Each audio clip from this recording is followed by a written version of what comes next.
Hey, what's going on? It's At the Letters, brought to you by Miller Lite, the original light beer. Arden Swelling, Ben Nicholson Smith, coming from the stands at Yankee Stadium because the Yankees have a very exquisitely timed family picnic after today's game, after they lose 3 straight. And what is it, they've won 3 of their last 17, something ridiculous like that. Time to get together with friends and family and enjoy the good times, right? Yeah, see you at the Tiki Bar after our 3-14 run here. The Yankees are struggling. The fans are mad. There are a lot of questions around this Yankees team as we record this on Saturday after the Blue Jays' 3rd consecutive win here in the Bronx. And, of course, we're not at this point aware of what's happened in the Sunday game. But either way, the Blue Jays have already won this series. This is a Yankees team that, they're still a good team. They're still in a much better position than the Toronto Blue Jays. That is clear. However, things are really shifting. It's been a very eye-opening few games just to talk to some Yankees fans, see the interactions that are happening around here. It is a lot different than what I would have guessed. I wish I remembered it because Shai DVD was just telling me there's something like 3-12 or the last 15. 3-14. 3-14. But man, this Blue Jays team, like you said, they win the first 3 games of this series. By the time you listen to this, you'll know if they swept the series, if the Blue Jays merely won it 3-1. If the Blue Jays sweep this, they are 6 games back of the Yankees for the division lead. And something I did not expect to be saying at this point in the season, suddenly the division's in play. Yeah, the division legitimately, as we record this now, I think it is in play. And that's wild. I mean, 7 games out as we stand here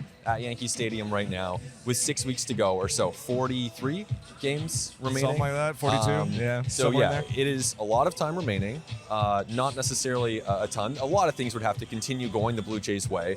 But this Yankees team, I mean, Josh Donaldson was ill. Anthony Rizzo doesn't seem to have his timing. Aroldis Chapman is a mess right now. Garrett Cole has been good, but not necessarily as dominant as you might expect from him. So they've got issues for sure. And the Blue Jays have done a tremendous job in taking advantage of it. So honestly, when I showed up here, Arden, I was not expecting to witness just the amount of vitriol directed toward the Yankees. Us or the Yankees? Toward the Yankees players. I mean, yeah, we maybe deal with a security guard or two. They're dealing with 46,000 angry Yankee fans. And this is a team that's still well positioned to get the bye. But you play, you win 3 of 17. And all of a sudden, the whole conversation around this Yankees team has really shifted, and that's an opportunity for the Jays. Yeah, Aaron Boone slamming the table at his post-game press conference. He's pissed off and fired up. I still kind of in the back of my head think the Yankees are going to rattle off 12 wins in a row. I think back to 2021 and how many times people are counting out the Yankees and firing Aaron Boone and trading half their team. And then where were they at the end of the year, right atop the AL East? So I kind of think it's still a very good team with a lot of talent, and they're bound to play better. But right now they're playing pretty poorly, and as a Blue Jays fan, no one's going to be mad at you if you are enjoying that just a little bit. Oh, exactly. I think that for a Jays team or a Jays fan base that's been through a lot, certainly had a lot of tough moments in the last little while. Now all of a sudden the Jays are playing really well, so that's something to enjoy for Blue Jays fans. Even if I agree with you, Arden, you look big picture. And I don't know what the odds say at this point in time. You got to think the Yankees still have an 85 or 90% chance at the division. Yeah. But hey, 10 or 15% is not nothing. You have a chance at that point. And strange things happen in baseball, as we saw with Mitch White going up against Garrett Cole. And who comes out ahead in that one? It's Mitch White, who we just talked to downstairs here at Yankee Stadium. And Garrett Cole was the one who got booed off the mound. Not what we would have predicted.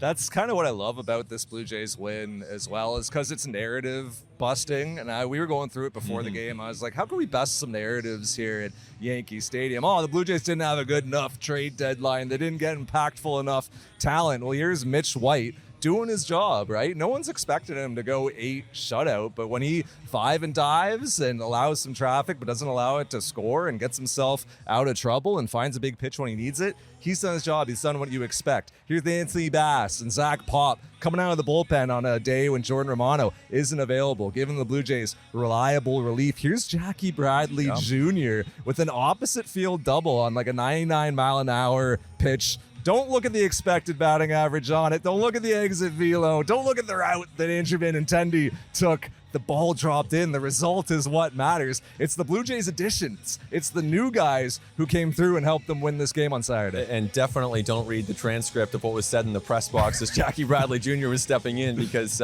some of us, including Shai Davidi, yourself and me, were debating, hey, would they think about pinch hitting George Springer in this spot? Yep. Is that, a call that might actually have some merit behind it? They let Jackie Bradley Jr. hit. He comes through. And, like you say, Arden, this is a group of newcomers that have contributed to this team in significant ways. Obviously, this is their biggest division rival on the road, a big win. Now, that doesn't change, to me, the discussions that we've had around this team and their need potentially for one more arm, because you don't want to be in a position where Mitch White is someone you're depending on. You want him to be that layer of depth. Zach Pop, we've seen him step into some big spots, but of course you would still benefit from one more good arm as opposed to, for argument's sake, Trevor Richards in this bullpen. Right. So, but hey, for now, they're making it work, and they're making some serious ground up in the standings. 110 XBA, by the way, on that Jackie Bradley Jr. hit, but who cares? This was one of the 11% of the time that ball drops in, and the Blue Jays win a game. You and I were kind of picking away at some ideas in the press box today about these final 42, 43, however many games, which Blue Jays need to keep doing what they're doing, which Blue Jays need to actually do a bit more over the final 6 weeks for the Blue Jays to be successful. Let's start with who needs to do a bit more. For you, who do you think needs to do a bit more for this club, for the Blue Jays to get where they're trying to go? I'm going to go with Jose Barrios here, and the reason for that is pretty simple. I mean, we can look at all the advanced numbers, and we should, and we do, but just bring up the ERA table, sort from top to bottom, and who has the highest ERA in Major League Baseball. Among qualified starters, it's Jose Barrios, who has allowed the most home runs in Major League Baseball. You don't need a journalism degree for that one. You really don't. You don't need to have any sort of advanced stats knowledge. It's pretty simple. He has been ineffective this year, and a lot of that comes down to the fastball, location. It's been getting hammered. You look at the numbers, it's been getting crushed. So he really does need to turn that around. He is pitching right now at replacement level, and he's getting paid like a number 2 or 3 starter. So that must change for the Blue Jays to get to where they need to go. If they do want to make up this ground on the Yankees, they need more from Jose Barrios. So he's my answer, but what about you? Well, it's just on Barrios. Like, he's got to get to a point where there is no question about him starting Game 3 of a playoff series, right? The fact that we're even debating him v. Stripling for Game 3 of a playoff series. Look, Ross Stripling's been phenomenal. He's also been deployed very intelligently. Only 2 trips through, and that's it with him. But I guess in the postseason, you're really only going 2 trips through with most guys, right? Even the best of the best aren't getting too deep into their 3rd time through the order, although that also depends on the type of bullpen that you have and the type of availability that you have. I think will be a question for the Blue Jays throughout the postseason. But yeah, Jose Barrios just got to get to a point where it's not even a debate, where it's, of course, Jose Barrios is starting game number 3. He's got to stop this enormous peaks and valleys thing, get somewhere more towards the middle. For me, it's Bo Bichette. I just think I look at this lineup and I think about who could bring a bit more, and Bo Bichette is the guy for me. You look at the season that he's having, he's not going to reach the numbers he produced last year. Like, he's not going to reach 29 homers. Yeah, he's not going to replicate 2021. Like, he's just not going to get back up there. Even if he goes gangbusters for the rest of the season, he can only pull up that batting average, that OBP, that weighted runs created plus so much, because he's like 500 plate appearances into his season. But what he can do over the final 6 weeks is play like the guy who he was last year, because that won't have that much of an impact on his season-long stats, but will have a huge impact on the Blue Jays' wins and losses and the Blue Jays' numbers in the standings. So to me, if Bo Bichette shows up and looks like 2021 guy, atop the order, bunch of hits, a walk here and there, he's never going to walk a ton, but like that 5.5%, 6% walk rate, it's more of that pop that we haven't really seen this year, get the OBP up a little bit. I think that he would be, I think that would be really huge for this club. Yeah, absolutely. Slash some doubles the other way, see some more homers go over the right field wall, and really just add some more offensively. Defensively, too, he made an error here on Saturday. You want to see consistency from him defensively, but really it's the offense that's been lacking from Bo. So I like that answer. I think that makes a ton of sense for this team. I feel like he's been pretty steady defensively this year. Mostly, yeah. Like, I feel like he's been good, honestly, as a shortstop defensively, which is saying something, because coming up, he was a guy who anyone would tell you this guy's going to be a second baseman. Sure. He's not going to stick as short. So I think you have to give him credit that even though he has been struggling offensively, he hasn't taken that into the field. Well, and as long as we're talking about his facets of the game, I mean, he ran a lot last year and hasn't really run this year. So if he wants to find ways to add value, maybe he does what Marcus Semien did early in the season when he wasn't hitting in Texas. He was running a ton. So, there are different ways for guys to contribute. And Bo's a guy who has shown in the past an ability to steal some bases. Bo's just had fewer opportunities because his on base this season is what his batting average was in 2021. So he's just been on base fewer times. The other question was, who needs to keep doing what they are doing? Who you got on in that regard? And to me, this is an easy one. I'm just going to go Ross Stripling. I mean, you look at, he's pitched in 24 games. I was looking at the numbers earlier. And 24 games this season, he has allowed 3 runs 2 times. He has allowed 4 runs once. And in the other 21 outings, it's been 0, 1, or 2. And granted, some of those are relief outings. Of course, he got a save earlier in the year. But this is someone who is almost never putting this team out of the game. When he takes them out, he's going to keep the team in the game. And you don't need Ross Stripling to be someone who is a frontline starter. Although, hey, if the changeup continues to play, curveball, they'll take what they can get, of course. But if he is someone who can just continue with that consistency, he's on pace for 120 innings, 3 WAR, that is an incredibly important contributor to this team. I got 2, and one's just because I want to shout out Ben Wagner, because we did a little bit with him before the game for a podcast that's going to come out later, where we kind of talk about the Blue Jays to watch over the rest of the year. And Ben pulled Jimmy Garcia out of left field, and we were talking about how, well, you know what, there might be a day when Jordan Romano's not available and Jimmy Garcia has to save a game, and then that exact circumstance played out here on Saturday at Yankee Stadium, and we probably don't talk enough about how consistent and reliable and dependable Jimmy Garcia has been. So that's one guy who I think needs to keep doing what he's doing, but another is Matt Chapman. Yep. He went deep here on Saturday at Yankee Stadium, gave him the Blue Jays a little insurance run late, and I mean, you can play the arbitrary endpoints game with his season a few different ways. If you make it just recently, just last 120, 130 plate appearances, he's like gangbusters. He's like 960 OPS. If you stretch it back to 300, 400 plate appearances, he's less than that, probably 860 range. And then if you look at the full season, it's kind of man, it kind of leaves you wanting a little bit, because he had that massive funk earlier in the year where he wasn't seeing the results. He was so unlucky on balls in play. He was striking the ball as hard as anybody in baseball, had these huge exit velocities, huge expected batting averages, and he was that guy who in April and early May was and it dies at the track. Yes. And another deep fly ball caught by whoever, right? Or he was the guy who was just lining laser beams at shortstops or into shifts. Some of that luck has come back around, and I think the Matt Chapman's been really steady with his approach throughout the slumps, throughout the surges. So I think if he keeps doing what he's doing right now, he just gives you that production from 5, 6, even 7 in your batting order that all really good teams get, and that helps kind of lengthen your lineup, makes you harder to pitch to late in games, early in games even, and just kind of provides a nice offensive floor for a club that offensively as a whole in the aggregate all year is a top 5 team. That's right. And I think if you look at Chapman in the whole offensively, I mean, the OPS now, I'm going to guess is 795 as I don't have it in front of me, but I think that it's in that range. And so even if that's what it gives you at a time that league OPS is 715 to pull a number out of thin air, that I think would be within a few points of where it is, that's significantly above average offensive production and significantly better than average defensive production.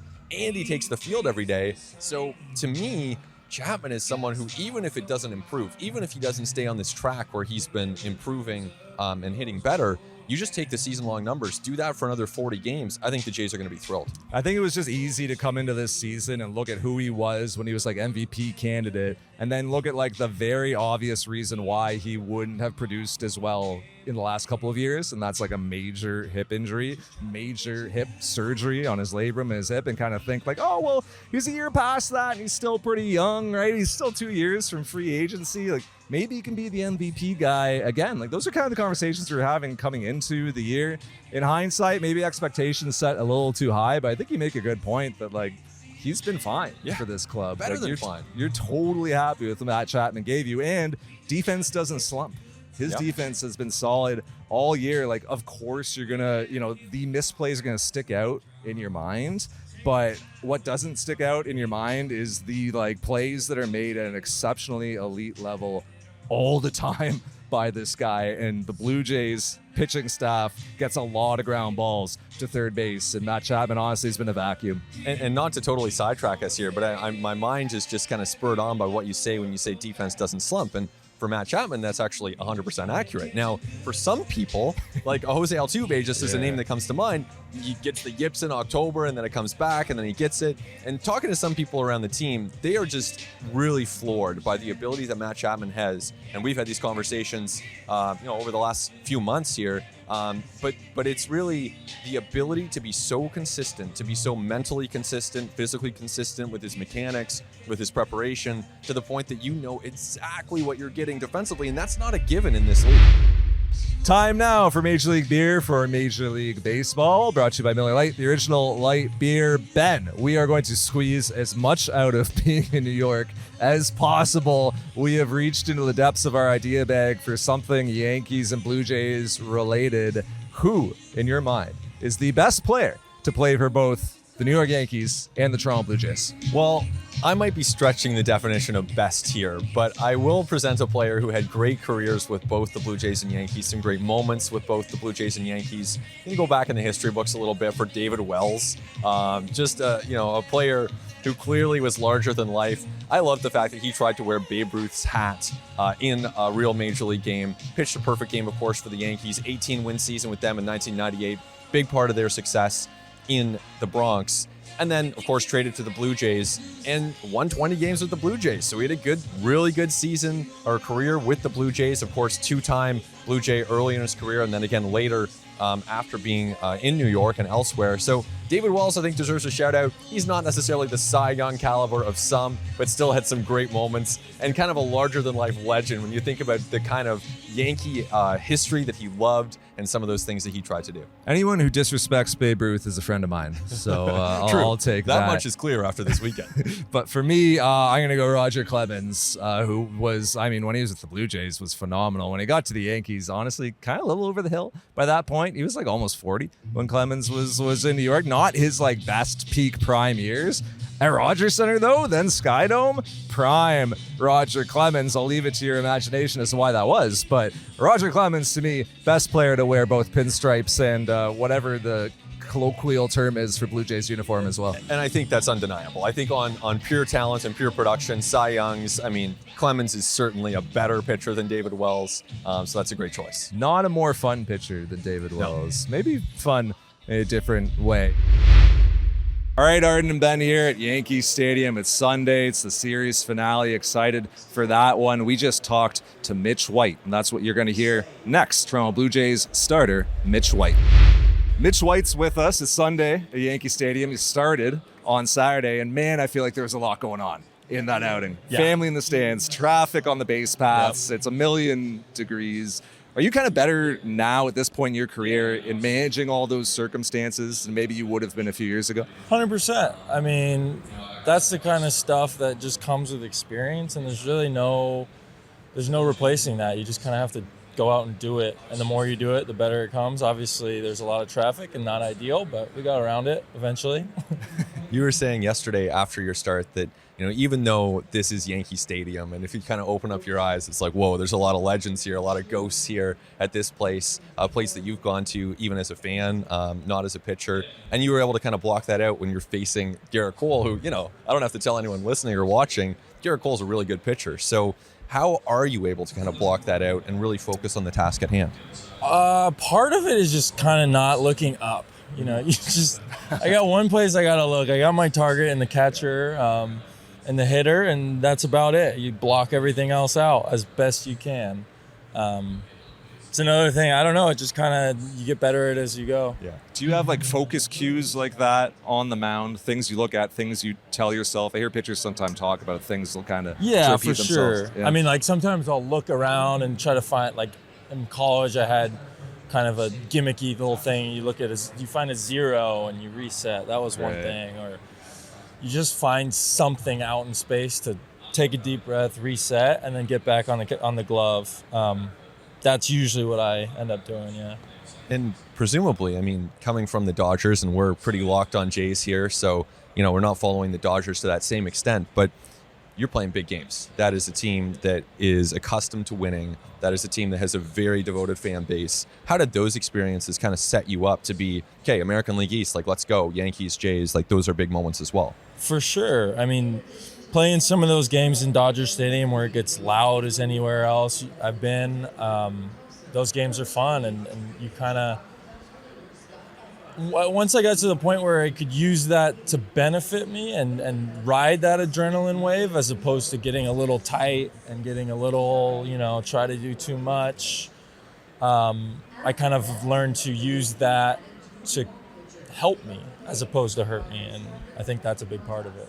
I was watching Dustin May yesterday. Yeah. I mean, he So was good. electric, right? And I was kind of thinking, man, like, you've been around some unbelievable pitchers, him, Gonsolin, Kershaw, Scherzer. Yep. Was there one guy who you really, really enjoyed watching from the dugout? Like, is there, and I know you don't want to pick just one. Yeah, but I mean, all of them. Yeah. Because it was pretty crazy, night in, night out. You knew exactly what you were getting from all those guys, and I think for me, Kirsch was special. Just because, I mean, obviously he's a legend, but he's also a guy who's just so disciplined with what he does. He knows exactly what he's trying to do. Yeah. And it's about the execution for him. Obviously he's got this great stuff, but the reason he's so good is because he executes glove side heater, glove side slider to a T. And he has other wrinkles, obviously, but that's his bread and butter, and he knows what he's doing, and that's all he does. I feel That's like all he needs to do. he's so convicted in that Yeah. gameplay. It almost feels like it's the same game plan every time out, is. regardless of who the opponent is. And it's incredible because he's just better than the hitters, and he beats them up and wears them down, and that's it.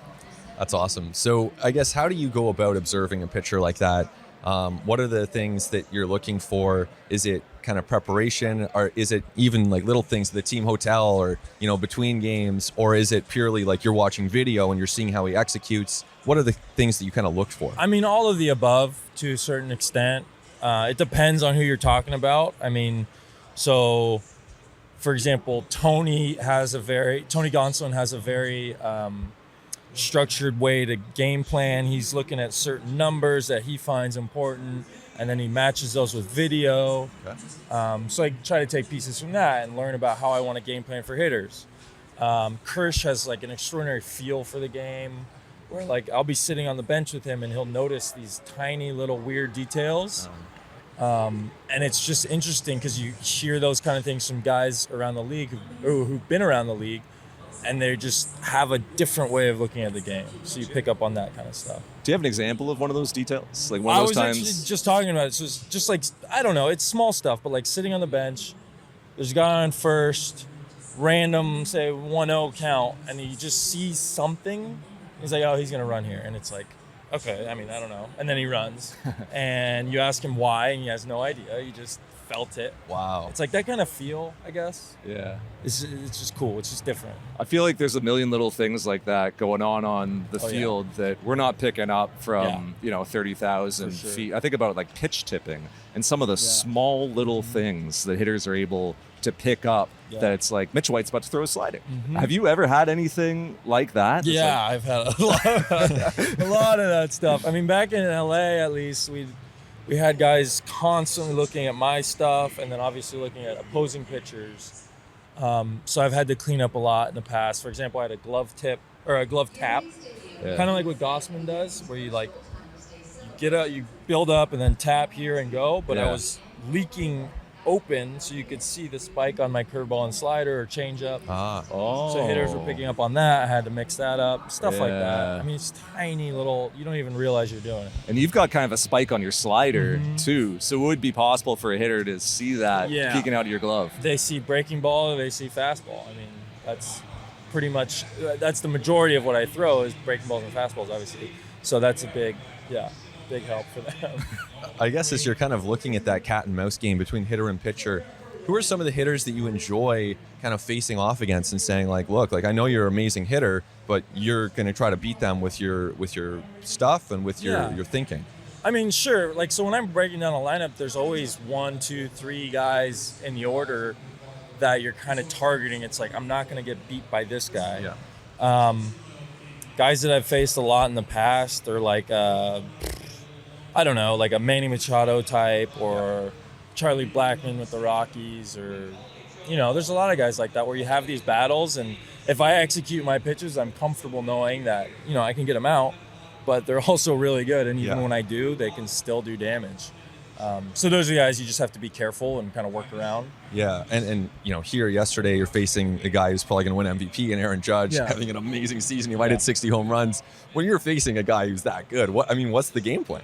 It depends on the situation. So I think yesterday was a good example. I faced him twice. The first time with some traffic on, and that's when we start spinning and we start being a little cuter and finer, and it's okay if we walk him. Yeah. The second time, I throw a heater, and it leaked middle, but it's like, I'm fine with that. Get a swing. If it doesn't hit me in the butt, it's probably an out because of the shift.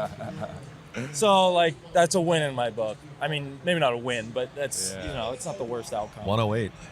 Yeah, I didn't realize, but yeah. Thinking about the sort of Clayton Kershaw spectrum of understanding or noticing little things on the baseball field, where have you kind of gotten to at this point? You've got to be better now than you were, right? I mean, there's something different about being out on the field in a big league game and watching guys play over and over, and you pick up on things. But it's something I need to work on, being just conscious about what's going on in the game, while also being able to have fun and talk about whatever. It's that ability to be locked in on the game while talking to the guy next to you or talking about an AB or a hitter or whatever. Do you read swings from the mound and get an idea of where you want to go, or do you more leave that to your catcher? Because I would assume that's one of those things, is thinking about, hey, last time I faced Judge and my heater leaked, but it wasn't great contact, or his swing was here. For sure, I mean, you got to be conscious of that. I mean, most of it is game plan when we stick to that, because we know what we're looking for from before the game. But that being said, if there's something that's glaring in a swing or throughout the at-bat, then you pick which pitch you're going to go with, no matter what. If a guy's late to the heater, then we're going to throw more heaters or whatever it is. And some of that is just another feel thing. As you turn the lineup over, you get that feel and you're more comfortable making these calls against certain hitters. I guess one thing I wanted to ask you about too is managers and how you relate to them, because the two managers that you've had this season are both really well regarded, but in kind of different ways. Dave Roberts has won a World Series. He's someone who's very experienced with an organization that's just we're going to win every single year. And then John Schneider's in because the previous manager was fired before you got here. So he's on an interim basis. He's a rookie manager, so not rookie in baseball, but new to this gig. So what have you observed or experienced with those two guys? Yeah, I mean, I think Doc did a great job of just managing all the personalities, and obviously that team was so good, it was just plug and play in terms of on the field. But it's also the stuff that goes on behind the scenes to the media. He was the face of the team and took a lot of heat off the guys. Instead of them having to deal with this stuff, he was able to take the brunt.